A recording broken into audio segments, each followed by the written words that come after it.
Nagsimula ang pelikula sa nagyayelong kabundukan, kung saan ang pangunahing karakter na si Joe Braven, isang magtotroso, ay katatapos lang magkarga ng mga troso sa isang truck. Nang makita ang paparating na bagyo, agad niyang sinabihan ang driver na si Weston na umuwi na sila. Pagkauwi sa bahay, malugod na sinalubong si Joe ng kanyang asawa na si Stephanie at ng kanyang anak na si Charlotte. Pagkatapos ay magkakasamang umalis ang pamilya at nakipagkita si Joe sa kanyang ama na si Linden, na nagpakita ng palatandaan ng demensya kung saan naging makakalimutin na siya. Nang gabing yun, gumugol si Joe ng oras kasama ang kanyang anak na babae at nagbasa sa kanya ng isang bedtime story bago siya pinatulog. Pagkalabas ng silid, hinanap niya si Linden sa bahay ngunit hindi niya ito makita. Sa halip, nasa lansangan si Linden, mukhang naliligaw at naguguluhan. Dahil sa pagkataranta, pumasok siya sa isang bar. Kalaunan, nakatanggap si Joe ng tawag na sinabing pumunta muli ang kanyang ama sa bar, kaya nagmamadali siyang nagtungo doon. Pagdating sa lugar, nakita ni Joe ang kanyang ama na binubugbog ng 3 lalaki. Agad na sumugod si Joe upang ipagtanggol ang ama at pinakain ng suntok ang 2 sa mga umaatake. Sa gitna ng kaguluhan, tinamaan ang kanyang ama sa ulo. Napasubo si Joe sa mabangis na laban, ngunit kalaunan ay nagawa niyang talunin ang mga lalaki. Hindi nagtagal, dumating ang isang pulis at dinala si Joe at ang kanyang ama sa ospital. Nagbabala ang pulis na kapag nangyari muli ang bagay na ito, aarestuhin na niya silang 2. Sa ospital, sinabi ng doktor kay Joe na natahin na niya ang sugat ni Linden at idinagdag na mas malala na ang sakit ng kanyang ama kumpara sa nakaraang taon. Iminungkahi ng doktor na ilagay si Linden sa isang nursing home ngunit hindi pinansin ni Joe ang mungkahi. Sa silid ng ospital, nakita nila kung gaano nakalala ang kalagayan ni Linden nang hindi niya makilala ang kanyang sariling apo. Lumipat ang eksena sa driver na si Weston, na minamaneho ang isang truck para makipagkita sa isang lalaking nagngangalang Hallet. Doon, gumamit si Hallet ng isang forklift upang ikarga ang mga kargamento sa truck, habang si Weston naman ang nautusang magbantay. Kalaunan, natapos na ang 2 sa pagkakarga at nagsimula na silang bumiyahe. Tinanong ni Hallet si Weston tungkol sa pagsama ng ibang tao sa kanilang plano, ngunit tumanggi si Weston at sinabing gusto niya lang tapusin ang trabaho at makuha ang bayad. Dahil sa madulas na daan, biglang nawalan ng kontrol ang truck at bumagsak sila sa isang maliit na burol. Sa kabutihang palad, nagtamo lang ang 2 ng ilang sugat ngunit nakaligtas sila. Inutusan ni Hallet si Weston na gumamit ng palakol upang buksan ang isang nahulog na troso, at habang ginagawa niya ito, biglang sumabog ang truck. Naalarma si Weston ngunit ipinagpatuloy niya ang pagputol sa troso sa utos ni Hallet. Sa loob ng troso, natuklasan nila ang isang imbak ng mga droga. Ngayong sira na ang truck, inilagay nila ang mga droga sa isang bag. Iminungkahi ni Weston na dalhin nila ito sa isang liblib at malapit na cabin na pag-aari ni Joe. Samantala sa bahay ni Joe, kitang-kita ang kanyang pagka-stress habang nagsisibak ng kahoy sa alauna ng madaling araw. Sinabi niya kay Stephanie na tutol siyang ipadala ang kanyang ama sa isang nursing home, kaya pinayuhan siya nitong dalhin muna si Linden sa kanilang cabin upang pag-usapan ang mga bagay na ito. Bumalik ang eksena kina Weston at Hallet, kung saan ligtas silang nakarating sa cabin. Tiniyak ni Weston kay Hallet na isa itong secured na lugar para itago ang mga droga dahil wala si Joe doon. Pagkatapos nito, bumalik sila sa crash site at tumawag ng pulis para i-report ang aksidente. Kalaunan, nagpahinga muna sila sa isang motel, kung saan nagpasya si Hallet na tawagan ang kanyang amo na nagngangalang Kasen. Sa sumunod na eksena, makikita si Kasen na nasa isang meeting kasama ang isang lalaki na tila nagsusumamo tungkol sa isang bagay. Ilang sandali pa, nakatanggap si Kasen ng tawag mula kay Hallet na ipinaliwanag ang sitwasyon. Inutusan sila ni Kasen na manatili sa hotel at sinabing susunduin niya sila. Tinapos ni Kasen ang kanyang pulong sa pamamagitan ng paghampas sa ulo ng lalaki sa mesa. Kinaumagahan, sinabi ni Joe kay Linden na gusto niyang dalhin siya sa cabin para tumulong sa pagsasara nito para sa taglamig. Ang kanyang anak na babae na si Charlotte ay nakiusap na sasama ngunit tumanggi si Joe at umalis siyang nagtatampo. Hindi nagtagal, sina Joe at Linden ay nagtungo na sa cabin. Samantala, si Kasen at ang kanyang mga tauhan ay dumating na sa hotel kung saan naroon sina Hallet at Weston, sumakay sa kanilang sasakyan, at nagsimula ng bumiyahe patungo sa parehong cabin. Kasabay nito, dumating na sina Joe at Linden sa kanilang cabin, nagsindi ng apoy, at nagdala ng ilan pang panggatong. Sinubukan ni Joe na talakayin ang lumalalang mental health ni Linden ngunit nagalit ito, sinigawan si Joe at pagalit na lumabas ng cabin. You're goddamn right you're not. Samantala, si Kasen at ang kanyang mga tauhan ay nakarating na sa cabin ngunit nanatili sila sa likod. Lumabas si Weston sa sasakyan at binalaan ng iba na baka nasa loob ng cabin si Joe. Dahil dito, inutusan ni Kasen ang kanyang mga tauhan na maghanda at harangan ang lahat ng escape route mula sa bundok. Sa kabila ng mga pagtatangka ni Weston na pigilan sila, pinalibutan ng mga tauhan ni Kasen ang cabin at dahan-dahang lumapit. Sa loob ng garahe, napansin ni Joe na parang merong mali at nakahanap ng kakaibang bag na may maraming droga sa loob. Habang iniisip ang tungkol sa pinagmulan nito, hindi inaasahang pumasok si Charlotte na labis na ikinagulat ng kanyang ama. Sa pagkabahala, agad siyang nagdesisyon na kailangan na nilang umalis doon. Habang nagmamaneho sila palayo, ang isa sa mga tauhan ni Kasen na si Essington ay pinuntirya sila gamit ang isang sniper rifle. Gayunpaman, si Joe, na nakaramdam ng panganib, ay agad na nagmaneho pabalik sa cabin. Nang hindi nakapagpaputok, umabante ang mga tauhan ni Kasen at ipinarada ang kanilang mga sasakyan sa labas, na nakita nina Joe at Linden, at na-realize ang panganib na kanilang kinakaharap. Ang ama ni Joe ay kumuha ng isang rifle, habang si Joe naman ay itinago si Charlotte sa ilalim ng hagdan, at pagkatapos ay pumunta sa garahe upang gamitin ang radyo para humingi ng tulong. Sa sandaling yun, inutusan ni Kasen si Weston na palabasin si Joe. Para sa kaligtasan ng kanyang anak at ama, sumunod si Joe, nilapitan si Kasen dala ang bag ng mga droga at itinapon ito sa lupa. Gayunpaman, sinabi ni Hallett na hindi ito ang lahat at kulang ang mga ito. Iminungkahi ni Joe na makipagkita sa kanila sa bayan para makuha nila ang iba, at nagbantang susunugin ni Linden ang natitira kapag kumontra sila. Sa kabila nito, tinakot lang ni Kasen si Joe at sinabi ang mga pangalan ng kanyang pamilya, mga impormasyong ibinigay ni Weston.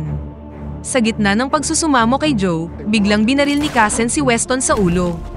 Pagkatapos nito, inutusan ni Kasen si Joe na kunin ang natitirang droga.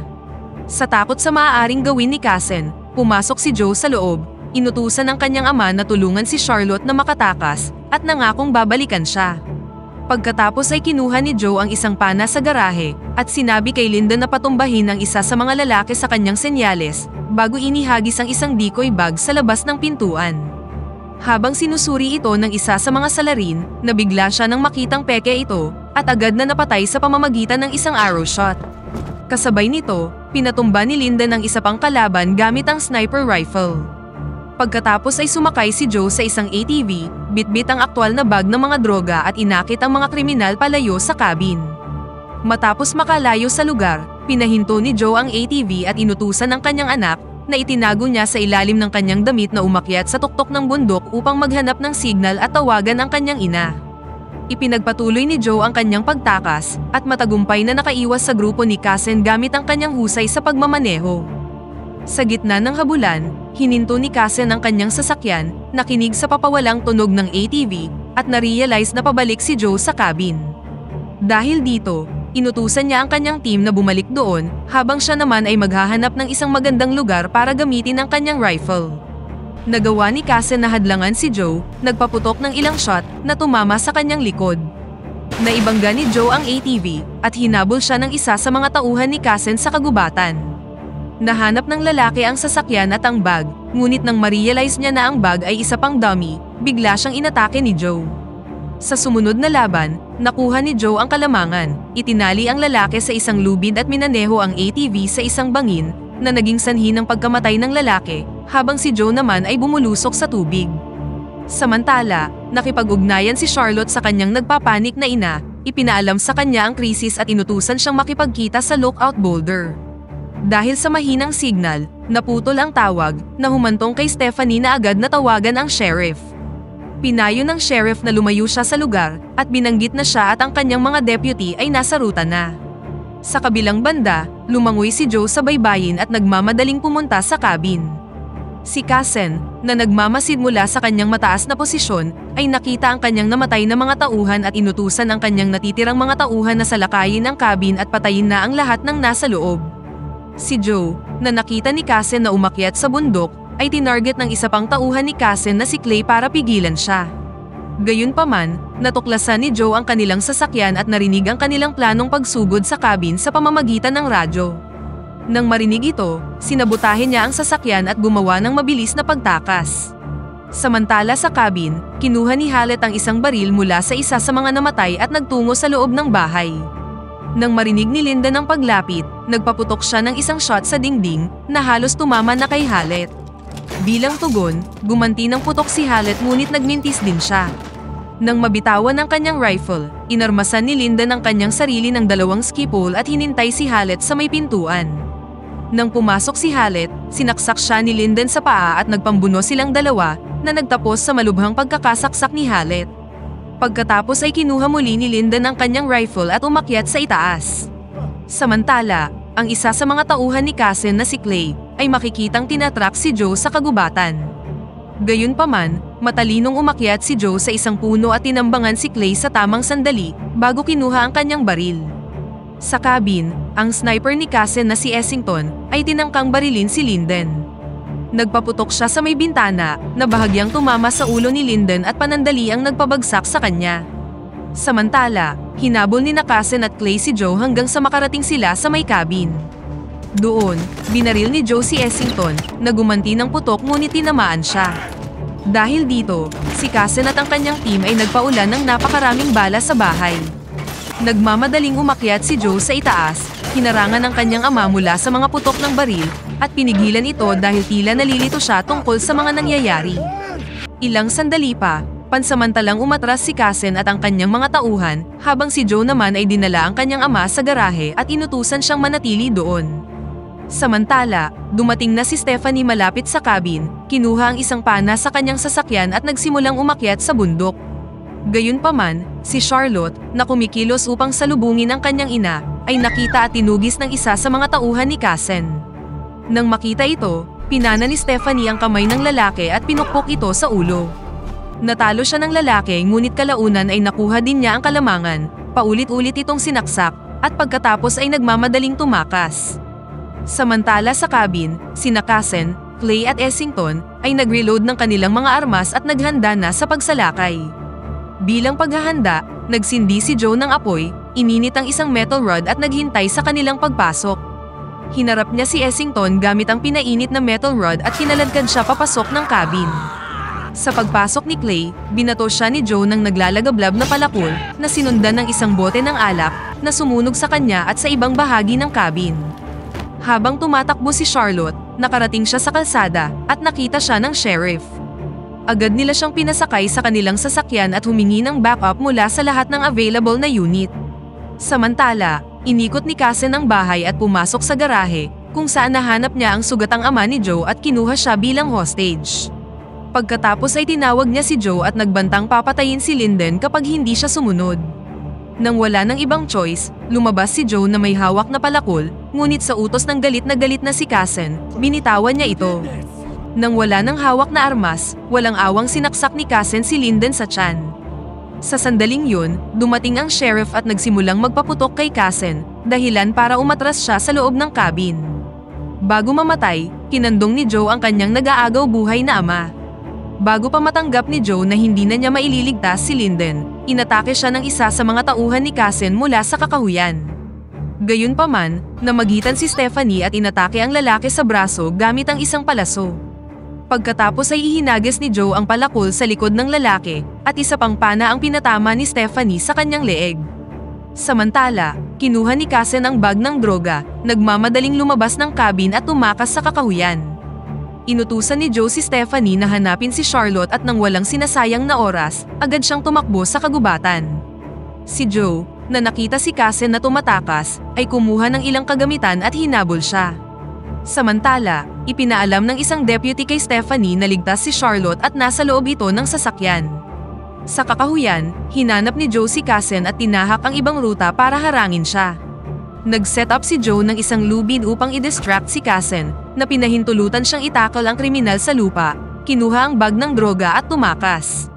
Hindi nagtagal, nang marating ni Joe ang isang open snowy area, nag-set siya ng isang bear trap at itinago ito sa ilalim ng niebe.